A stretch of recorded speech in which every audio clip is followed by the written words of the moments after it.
ఆది కాండం నుండి ప్రకటన గ్రంథం వరకు ఈ దురాత్మల గురించి, సాతాను గురించి మాట్లాడుతూనే ఉంది బైబిల్. ఆది కాండంలో అయితే 3వ అధ్యాయంలోనే మనోడు కనపడతాడు.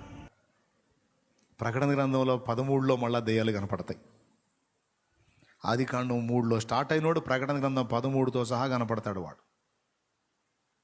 అంటే మొదటి పుస్తకం నుంచి చివరి పుస్తకం దాకా మొత్తం బైబిల్ మొత్తంలో కూడా చాలాసార్లు మన శత్రువుని గురించి క్లియర్గా రాస్తుంది. కాబట్టి అవిశ్వాసుల్లాగా, అజ్ఞానుల్లాగా, లోకస్తుల్లాగా టేక్ ఇట్ ఈజీగా తీసుకోవద్దు. చావాలి, ఎవరు నన్ను ప్రేమించట్లేదని ఇరిటేషన్ వస్తుందంటే కుట్రా, అటి కుట్రే. పరస్పరం ఇంట్లో పోరు పోరు పోరు ఆహాన్ని రెచ్చగొట్టి ఇంట్లో ఎప్పుడు గొడవ గొడవ గొడవ, అల్లరి అల్లరి, భర్త భార్య, భార్య భర్త, పిల్లలకి తల్లులకి, తల్లులకి పిల్లలకి, ఇంట్లో ఎప్పుడు పోడు పోడు పోడు కల్పించేది అయ్యే.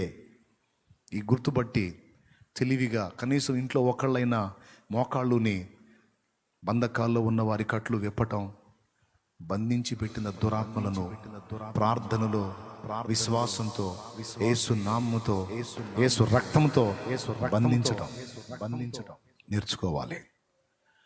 ఈ ప్రాముఖ్యమైన విషయం మీ అందరికీ గ్రహింపులోకి వచ్చిందని నేను అనుకుంటున్నా.